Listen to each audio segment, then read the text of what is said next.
Hello everyone. তো তোমরা তো আগের মিনি ব্লগে দেখেইছিলে যে আমরা ধুরন্ধর 2 দেখে বেরিয়ে পড়েছিলাম।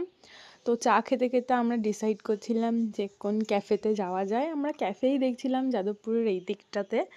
তো হঠাৎ করে ওয়েদারটা খারাপ হওয়াতে আমরা ভাবলাম না, বাড়ির কাছের একটা রেস্টুরেন্টে যাব। বাড়ির কাছে বলতে বাড়ির একদমই পাশে না, ওই আমাদের নিয়ারেস্টে আমিনিয়া পড়েছিল তারাতলা ব্রাঞ্চটা। তো ওখানেই চলে গিয়েছিলাম। গিয়ে একটু ভিডিও করছিলাম, অ্যাম্বিয়েন্সটা বেশ ভালোই ছিল।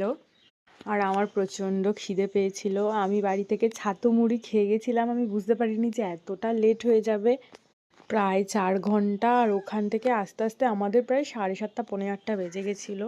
তো আমরা একটা স্পেশাল বিরিয়ানি অর্ডার করেছিলাম, চিকেন বিরিয়ানি। কোয়ান্টিটিটা অনেকটা ছিল, আর কোয়ালিটি অনুসারে তো কিছু বলার নেই, ভীষণ ভীষণ ভালো ছিল। আর একটা কাবাব অর্ডার করেছিলাম, কী কাবাব ছিল আমার ঠিক মনে নেই। আর আমি এখানে খেতে খেতে বলছিলাম যে আমাকে একটু ভিডিও করে দিস না, মানে ভিডিও করতে বললে একটুখানি বন্ধ হয়ে যায়, পুরোপুরি ভিডিওটা হয়ই না। আর আমরা প্রায় খেয়ে দিয়ে বেরাতে বেরাতে 9টা বেজে গিয়েছিল। আর ভেতরে থাকলে বোঝাই যায় না যে বাইরে বৃষ্টি হচ্ছে। হঠাৎ করে বৃষ্টি হলো, মানে সকাল থেকে ভালো ওয়েদার ছিল, ভালো মানে গরম ছিল।